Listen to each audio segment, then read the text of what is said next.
Hey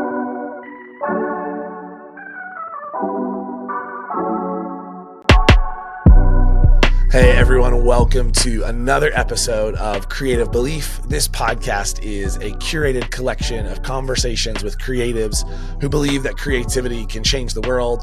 My name is Alex. I get to be one of the co-hosts on this show. And I'm here with my buddy, my business partner, Josh. Josh, how is it going today? Hey man, it's going pretty good. I'm super excited about our guest today. I've been following his work for a few years now, and man, I am pumped that he said yes to two strange dudes that are just fans of what he's doing and joining us today to talk creative.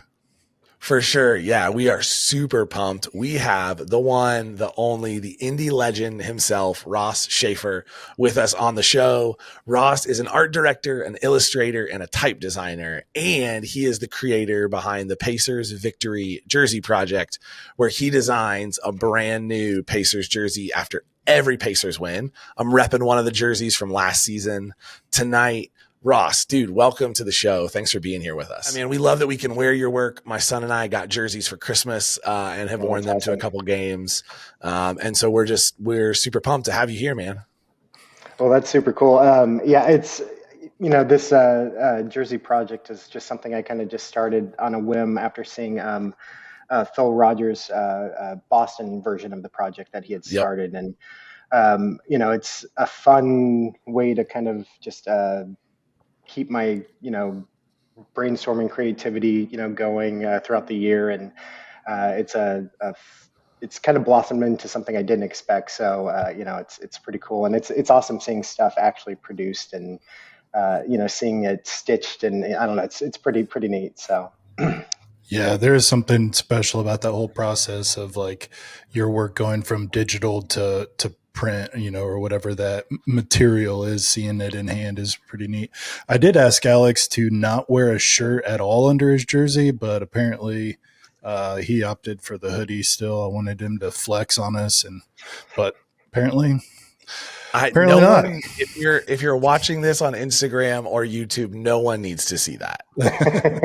Maybe at the Indy 500, maybe when I wear this to the 500 this year, I will wear it without a shirt underneath. But that's when you got to flex it like that. Yeah. That's a place where it's acceptable. Yeah, you got to let that dad bod, rock. Absolutely. Yeah. You'll get made fun of if you wear a shirt under it, I think, at the end of 500. I know. By you specifically. Well, I mean, I'll make fun of you regardless, but okay. But just get us into the show, Josh. Okay. Well, Ross, thanks again for joining us. Yeah, your Pacers work is great. We've loved following what you're doing. I actually remember the first time I saw some of your work was I came across one of your shirts on the cottonbureau.com website, cool. which fortunately I had one or two things kind of go to print there too, which I was like super pumped about. It was like one of those kind of like what you're saying, like seeing things, some of your work go to print. And I was like, oh man, I didn't think like I would actually make it through the voting and all that stuff too. So it was really cool. And I remember looking for just fellow indie people and came across some of your work on there too, and just had been following along. But one thing we love to do just to start the podcast is to get to know our guests a little bit. So let's start there. Tell us a little bit about your backstory, something or some things at an early age that kind of unlocked or sparked that creativity inside of you that's led you to where you are today.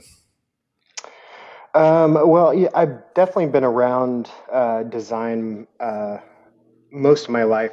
My mom was a art director at Ellis Ayres way back when, she was like pregnant with me and, approving catalogs and that kind of stuff and going to New York and doing all that. And my dad is also a graphic designer. He still is a graphic designer for a local company up on the north side. So I've definitely like always been around it. It was never a thing where, they sat me down and they're like, you're going to be a graphic designer. I definitely was always creative, always loved drawing, always gravitated to creative things, played with Lego all the time, that kind of stuff. But I Yeah, I mean, growing up, I think I wanted to be like a Pixar animator. You know, I was like, oh, that's what I'm going to do with, you know, my creativity. And when I Hmm. got into high school, I kind of stumbled into the newspaper. I got asked to do the comic strip randomly, and that's how I kind of got into it. I wasn't even in the class at that point. And I like just fell in love with it. I thought it was so interesting. I love the process of building out this whole thing that is this whole collective story, and it has all these different systems and, you know, pictures and you know, I don't know, just creating something like that from scratch. You know, I think we put out a paper like once a month. Like that was like super satisfying. And my comic strip was horrible. It starred our high school mascot. It was terrible. I couldn't tell you anything about it other than it was horrible. But it like just it unlocked a Right. really um, you know, exciting thing for me, and so from there I got into yearbook and, you know, did yearbook and newspaper throughout high school, and took a few, you know, more art classes, and then um, went to Heron at IUPUI downtown, and uh, you know, went through their visual communications course. When I went there, I wasn't actually sure I wanted to do design or visual communications. I was kind of thinking about doing furniture design, but ended up going the route that I did, and spent 4 years there. Loved it, learned lots, and my senior year, I got a job at Lodge where I work currently, and been there ever since. So yeah. That's awesome, dude. I love that that moment you talked about with your parents, like saying like they never sat me down and said, "Hey, this is what you're going to do." I think as a dad who is like I see creativity starting to like come up in my son, in the things that he's expressing. Like I want to do that. I want to give him the space to go and explore and find where he wants to be creative. And as a business owner, like if one day he wants to take this thing over and be a designer and build brands, like I think that's awesome. But I Hmm. also like want to give him the space to go and choose that creative path, whatever that looks like. Um, Definitely. And well, and that's so the I think cool that's thing that, just yeah. Oh, go ahead. no, I was just saying that's like I think that's really cool about like what your parents did for you is they kind of gave you that space and exposed you to the world that they were a part Hmm. of and that they were in. But then it sounds like really let you kind of decide like where do you want to take that and what do you want to do with it? Yeah, definitely. And you know, yeah, I think it was I'm very thankful, and because I know that, you know, I've heard story, you know, going to art school and uh, being that was like one of the coolest experiences for me, because you go from being like one of the top, like the kind of the artsy kid at your high school, and then you get dropped into this school and everyone is the artsy kid from your high school, and like Yep. everyone's better than you. Yep. And you know, it's, I don't know where I'm going with this, but like it, you know, there's, I love that energy, and I loved experiencing that, and I've actually wanted to like go back and maybe start teaching or something. You know, Oh, like I'd awesome. love to. You know, I just really like that environment, and I really like the exploration of it, and the Mm. like the limitlessness of it. So yeah, I was Yeah. very thankful. Yeah, so I was like super thankful to have a uh, uh, an upbringing that, you know, didn't push me a certain way, and you know, and like allowed my creativity to be, you know, grown and thrive and stuff. Because, you know, I like I said, I had gone to school and met people that were, that wasn't their experience. You know, they, you know, their parents wanted them to go and be a lawyer or be a doctor, and it's like, no, like I want to make logos. I want to, you know, flex my creativity, and, you know, that's a hard step for Right. them. But I, you know, I thankfully didn't have to do that. But yeah, you know, it's something I'm, you know, super thankful for. So yeah. Yeah, that's super cool, man. I love hearing all of that. So Ross, let's talk about a little bit about your like creative process, right? I think we're always fascinated by the creatives that we get to talk with and how do they approach creativity? How do they approach the craft and the things that they're working on? And I think especially being right in this space of art directing, illustration, typography design, like how do you approach the work that you do? How do you come up with these creative solutions to the problems that you're trying to dissolve with design and visual communication? Um, you know, with like, so I mean, like I'm pretty like simple. Like I've been at my job for, gosh, I think it'll be 13 or 14 years this year. That's And awesome, dude. the last couple years, I haven't been sitting at my desk. Like, I just don't really. I'm like now an office nomad. I'm just always kind of sitting around, and I always just have my laptop and maybe a notebook. Like, I don't have a lot of stuff, so I'm super simple in that way.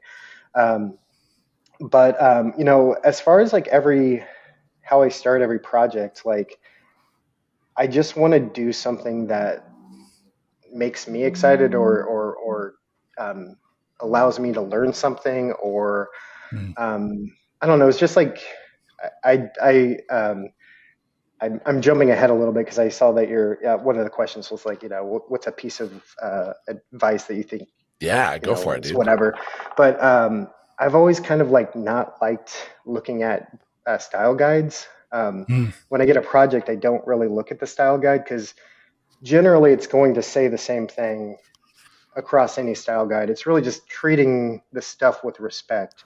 And Yep. so I've always kind Mm. of had the belief that a style guide is more for someone that isn't a designer and it's just someone that needs to use the logo and use it correctly and um, you know do what they need to do with it and not hurt it or whatever. But I kind of like to think that people, like designers, like we have a little more flexibility in breaking those rules. And I love when I send a logo to someone. I always send them like a little style guide. I always tell them like break those rules, like do what you want with this, like Yes. because that's how a brand grows. So I always want to like try to break a rule. I always want to do something I haven't done before, or at least try some, or like learn a technique, or advance something that I'm you know doing. So Yeah, If you dude. don't know it's a rule, then you can't break it, right? So if you don't read it, then no, bingo. I love that because like honestly, the places I've been, it has been very much like live within the means of the brand guide of the style guide, and I just get so frustrated by it, Yeah. and I'm like you, like I understand it from the sense of it equipping other people or helping other people, but I'm like, man, I don't know how long I can live within these rules here, like like Well, and so and yeah, it's kind of like I'd like to think that you should just ask for forgiveness versus sure, yeah, just permission, bow to the rules. So like yeah, like try to impress them with something that breaks those rules, and like a lot of the time you'll be surprised that they'll be into it. So Yeah. yeah, totally, and all the biggest brands do that kind of stuff. Like yeah, those style Right. absolutely. guides we do, like I know that we sometimes treat them like these like very like you know these things on a pedestal, but like I don't know, they're just PDFs. We can break them a Right. little bit, They're you PDFs that know. designers probably put too much time into. Yeah, And exactly. like, but yeah, dude, I love Not to say that. that that work's not valuable, but like Right. But also use a template, expedite your work. And I love that whole idea of like, that's how a brand grows, right? Like, you don't know where your brand can go unless you're going to break those rules, unless you're going to hmm try things design wise that you may never have done because you're stuck standing in the style guide. I remember working in an organization here in Indy, and I came in, they had a very clear brand guide, and it was like, hey, like, this is all we're ever going to do for corporate promotion, corporate content creation. And I was like, I really think that sucks. Like, I think we could reach so many more people if we break the rules. And it probably took me a hmm year and a half to 2 years to push them, Oh yeah. to push executive leadership to say, hey, let's try this. And when we finally did, we saw growth. Like, we saw people respond to something that was more relevant, more designed in tune with where our audience was rather than just like stuck in the brand guide that we had created. And I think brands all too often get so stuck on that, like, this is who we are, this is the core, it can't change, it can never Hmm. change. And it's like, well, actually, like, you're suffocating your brand when you do that. So Yeah, stop. definitely. Well, and it's like uh, it's I've always kind of been frustrated when I make a whole new identity for an organization, and then I have to come up with all these rules that like are going to be followed. It's like we Right. haven't even Yeah. lived with this thing for, it's like, why don't we start a brand guide like a year after the logo's been out for a little bit, and we kind of like see how it's being used. Like, Yeah. I've always kind of thought that that process was really weird and kind of just like, yeah, too quick, I guess. It Yeah. kind of feels like there should be this like lived in period where you can kind of see what you can do with it, and then you can kind of maybe Right. set some ground rules or something. So yeah. Yeah, because let's all be honest. Like, as designers, we've designed brand guides and we've 100% made up the rules that we put inside of them because we Yeah. don't know. Like, we don't know what that lived in experience is going to Yeah. be. Yeah. So I love that And to then all of you our get clients. frustrated with those rules that you've set for Right. yourself, and you're like, why did I do Yeah. that? Like, This is oh my so gosh. dumb. Yeah. To all of our clients that we have created brand guides for, we 100% believed in the rules we created for you, and you should follow them. Yeah. Yeah. Well, Dude, I love that.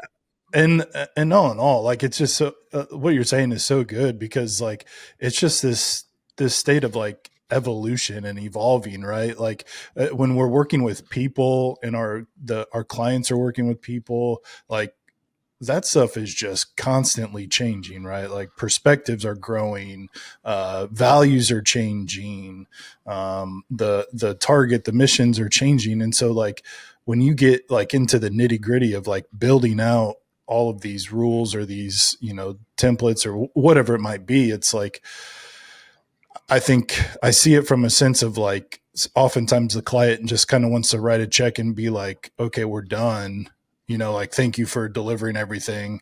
But at the Hmm. same time, like it's this personal thing for us as creators, as designers, that it's like, yeah, but like change this please, like if you need to, because I don't trust it myself, like Yeah. and Yeah. we do have to give permission to those clients, those organizations too, because like I think it's on us at times to be like it's your thing, like it's who you are, it's your Yeah. story, it's your brand, it's your whatever, so take it as a stepping stone, as a foundation, but also just be willing to remodel that entire thing if you have to, and I scrap think it. like I think as designers, we always want our clients to, we want to feel empowered by our clients to go create something on their behalf. And I think sometimes we struggle to return that empowerment when we deliver a brand to them. And give them, hey, here's you trusted us. Now we're giving you all the Mm, tools to go and create and expand and grow. Cause I'm not going to, for most of the clients that like we get to serve, we're not there day in and day out Yeah. helping them expand that brand. We're handing that off to an in-house design team, whatever it is, and they're taking that thing and running with it. But I think we sometimes like we don't give that empowerment back to them. They're like, "Oh, we hired this professional agency," which by the way, like we're not really a professional agency. We're just two dudes who love basketball, fast cars, and design. So just to be clear, Hmm. and, and have an Yeah. LLC, so we're and have an professionals. LLC. But like I feel like sometimes as designers, we've got to really work on giving that empowerment back to our clients and not being so like, you're going to ruin the thing that I spent all this time creating. Like when we can help them and encourage them and show them where to go and show them how to break rules, it often turns out to be something way better than we could have ever designed because they see it Oh, from an definitely. Yeah. internal lens. And so if you're a designer, like empower your clients when you hand projects over to them. Don't be so like rigid with what you give them because you're Hmm. afraid they're going to ruin your art. Like partner with them to make better art. I think that's Yeah. like what we've got to work on as designers. Well, and doing that will allow these brands to have a lot more life. We live in Yeah. such a world that has such a quick cycle that like when you can do that and you can, continually like uh, refresh or reinvent or reinterpret what you're doing, that makes your brand all the stronger, and Yep. it makes you more interesting, and it sets Yeah, you apart too. So For absolutely. sure. That's so good. So Ross, I do want to talk about the Pacers victory jersey project. You kind of talked about it in the intro there. But for me as a designer, like I've watched you do that, and there are times it has given me like overwhelming anxiety to think about like, oh, how is he always working on the next design? So one, I want to know like, were you into basketball and a huge Pacers fan and saw this Celtics project and that's what got you going? Or was this just like I can try a basketball discipline and try a different design space than I've been in? Like, tell me how you like got into all of that. I when I was first kind of discovering my graphic design, my inner graphic designer, like my senior year of high school into my freshman year of college, like that summer I got my first MacBook. It was like this 13-inch like plastic, black, it's like so cool. Heck I loved yeah. it. I still Oh have it. yeah, nice. And so I was like, just diving into just trying to figure out how to make Photoshop work. I had like a ripped off version of Photoshop I found on LimeWire or, I was whatever. Heck hoping you yeah. were going to say that. Yeah, I We mean, like that's like a key part of like, a being a Yes. millennial designer is like That's right, doing man. that. Yes. So We gotta yeah, start like keeping track of how many people have said they've had the bootleg because yeah, it's been And like we a handful of always us. we always have to say, hey, Adobe, if you're listening, thank you. We always had licensed copies. We appreciate your generosity. Actually, not too long ago, I was going through some stuff in my basement, and I found like a CD with like a post-it with like the cracked number, No like way. yeah, and it's like, oh my gosh, it's Yes. like I think it was like CS, I don't know what, like it was Yeah. still it was still a number. So CS2. Yeah. Wow. yeah, Yeah. exactly. So Dude, that's um, you awesome. know, so in that like summer, I discovered a website called sportslogos.net, and I like fell in love with it. I had like grown up, watching Colts games and Pacer games, and played sports and that kind of stuff. But I didn't have like a huge interest. I don't remember like drawing sports logos with crayons when I was at, anything like that. But I discovered that forum, and there was just like a lot of really cool, like, designers redesigning logos or sports teams or jerseys or whatever. And so I just started like posting on there randomly. Like I remember doing a redesign of like my elementary school, like turning it into like a sports, like a professional sports team Yeah. brand, and Yeah. the Roadrunners, and doing that kind of stuff. And I really like had a great time with doing that, and like met a lot of cool people, and like got a lot of great feedback. And then as I got into um, college, that I kind of like left that behind as I got busier and busier, and my interest kind of shifted elsewhere, as far as what I was learning. And so for a while, like I, was still following the Pacers. I love the Pacers, and there was a few times where I would do like a little one-off like sports, logo redesign or something. Yeah. Um, Actually, when post brawl, like I think it was like the Paul George, like this early Paul George years. There was no one going to those games, and Yeah. I just remember like going to those games, and like there's like even more advertising in the stadium than like there normally is. It's just like, oh, like you got to make some money somehow. But Yeah. me and Right. my me and one of my best friends, Skylar, who I worked with and went to school with, we started this Bring Back the Boom social campaign where we made all these graphics, and we because Yes. we were going to games regularly because we could get tickets for like $1, Yeah.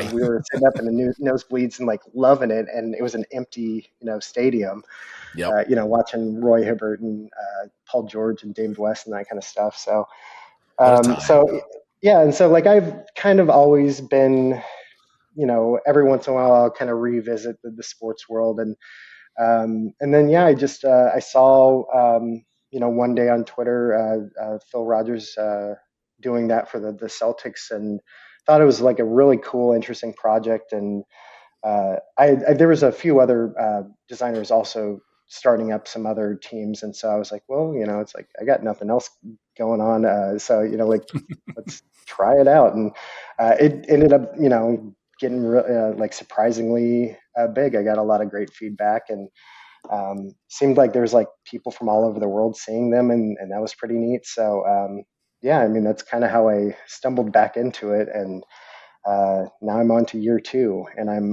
think like 65 jerseys in, 70 jerseys in, something like that. So Dang, man, that's awesome, dude. Two It's such questions. a okay. Oh, Go. go ahead. No, you No, go go. ahead. No, you Okay. go. One, peel back the curtain here on these West Coast trips. Are you staying up watching the game and then posting it? Like those things are getting over like after midnight, man. I'm a night owl usually, Are you so I'm generally up, and a lot of the time, like I'll design the jersey during the during the game. game? Um, Okay, that was my when they next had the question. slow start at the beginning of this year, I was able to get a little bit of a collection built up, but I'm burned through most of those. So Yeah, I'm definitely not as prepared as I should be. But I think that kind of makes it more fun, and yeah, to me, it's just a big brainstorming exercise. Like that's something they drilled into us really well at Heron was diverging and coming up with 100 different versions of one thing. And so people are always asking me like, are you gonna run out of ideas? And it's like that's part of the job, like that's the yeah, fun part. So yeah, so it's an ongoing and can be sometimes down to the wire process. Like I'm making for changes sure. like in the last like 30 seconds of the game. So Yeah. Well, well, and That's that was, crazy. I think like that's really cool too, because it's like always something I even anticipate after a win is like I got to hop on there and check out the jersey and take a look. yeah, I get a It's like, lot of people saying that they yeah, like that's one of their favorite parts about them winning is the getting to see the jersey, which is like super flattering My and really nice. my son, so I have an 8-year-old son. He's like insanely into the Pacers.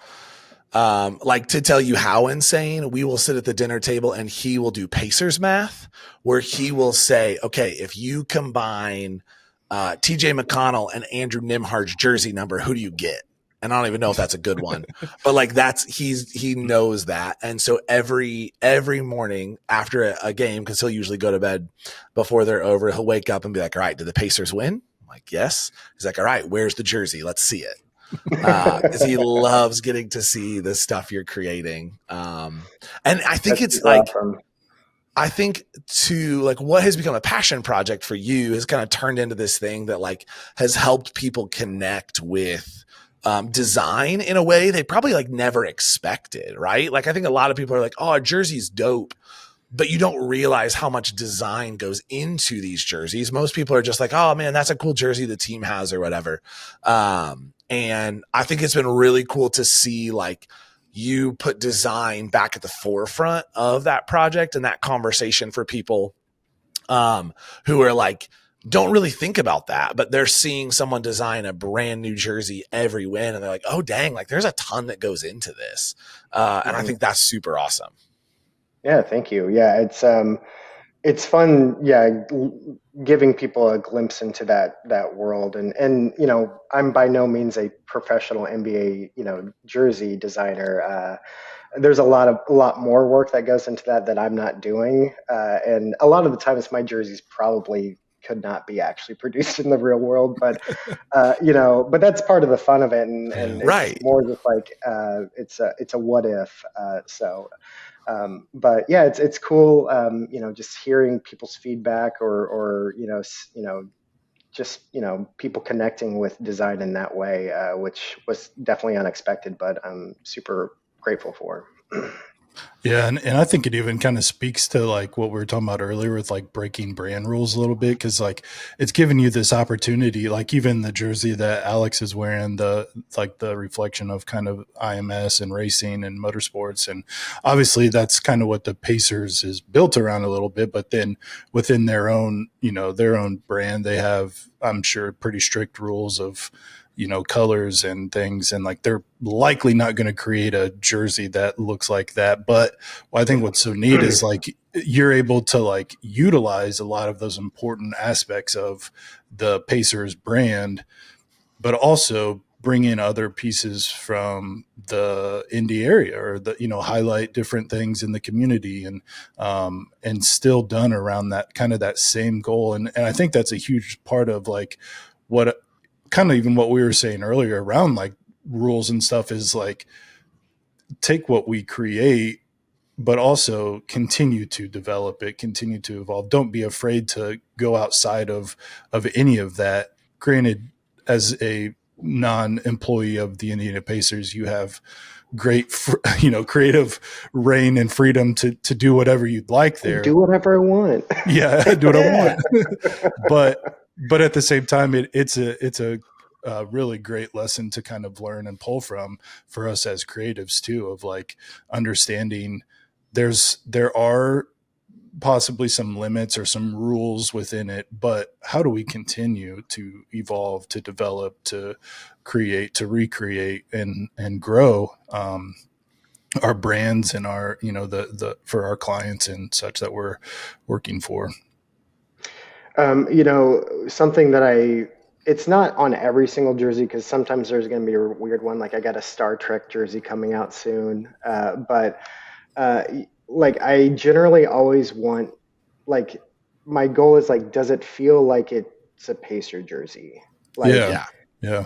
Yeah. in some other world, like, could the Pacers have worn this? And I have like a text group with my buddy Skylar and his brother, and they've been so helpful and critiquing and giving me good feedback, and that's kind of the big thing. It's like it's kind of a vibe thing, and the Pacers have so many different jerseys over the years, like so many different Oh jersey yeah. designs that Sure. like Yeah. there's a lot of leeway in what a Pacer jersey is. Right. So I like trying to just feel it out, or that's kind of my goal. Is like I feel like, does it feel like that? Does it feel true to it, even if it does break rules or something like that? So Yeah, Yeah, that's awesome. for sure. That's good. Well, Ross, man, I would love to hear. You've been in the design space for a while. I would love to hear your thoughts on like, where do you see the world of creativity going in the next 5 years, right? Like we've talked a lot about this convergence of AI and art and like the human centric element of design. But from your perspective in the world that you're living in, both in your full-time gig and in what you get to do with this passion project, like where do you see the world of creativity going in the next few years? I mean, I don't know if I can safely predict that, just because it's everything's nuts, and like, I don't know, we're going to be working on holograms in 3 years or something. So Yep. um, I generally, since I work at a smaller place, I hope that it gives me at least a little bit of the power to make some of those decisions as far as like AI and stuff. So like we try to like not use it. We obviously, like, for Photoshop stuff, like we'll background, like I need to get rid of this guy in the background. Like I'm not going to Yep. spend an hour photoshopping that, but like we make a conscious effort to make the focal point of our work handcrafted, like original stuff, because that's what the Yeah. client's paying for, and we as a smaller company have that power to do that, just because Mhm. we're not really at the mercy of you know all that other stuff. So Yeah. we that's something that I take pride in my work. I really enjoy creating stuff. I enjoy making stuff from scratch. I don't even like using stock photography. Like I want to try to get it. I want them to have what they want, and I want it to be as unique to them as it possibly Mhm. can be, as easily as we can do it. So um, I I don't know, it's a weird, crazy world, and AI is going to be a part of it regardless of what you think of it. So I don't know, but I think there's always going to be a niche for people that just want to work with the designers. Like I think that there's a lot of people that do appreciate what we do. So you know, there's always, people will use those tools, but I think there will be still a good group of people that actively search for people like us that can do that and create stuff that's unique and original and uh, not made by a robot. So Yeah. Yeah, Dude, I think absolutely. my favorite part of that is, and what I think we should title the episode is "Everything's Nuts," and we're going to be designing holograms. I think that sums up the state of the design world right now. Yeah, yeah. No, Uh, that's so true, and it's like it's that thought of like both it can exist, both should exist. Of like there's so many things that AI helps with that are efficient, and save you time, that it's like I absolutely gonna jump in that. But even a lot of our conversations with other creatives it goes back to like we still want to create things that are real, right? yeah, And that have emotion, and that like it's like there's this human element that AI will likely never be able to yeah. reproduce, right? I think I think it's more obvious to some people, but I think it's pretty clear how kind of flat that stuff really is. Yeah. And you can tell like the difference between that and something created by someone. And yeah, I don't know how to describe that, but I just, Yeah. like, I don't think that's something people will want to get rid of, like that Hmm. feeling or yeah, wanting that for their brand, like, Coca-Cola might do AI commercials and they're horrible and that's on Coca-Cola, but they're a gigantic corporation. Yeah. But, there's going to be plenty of people that are smaller that, just want to get their name out there, that have a little extra money to put for that and care about creativity and care about, yeah, putting something new or original out in the world and not just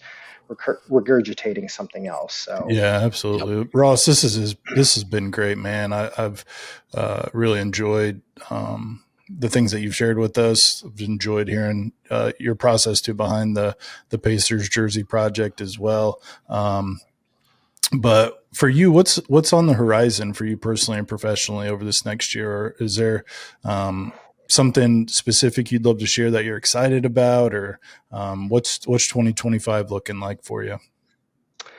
Not like a ton of like super, like I'm still kind of in a weird lull from last year. I have a couple projects that like I worked on all last year and they're still not out. So I'm in this weird like lull of like big projects that I've put a lot of work into that I can't really share, anything about yet. And Yeah.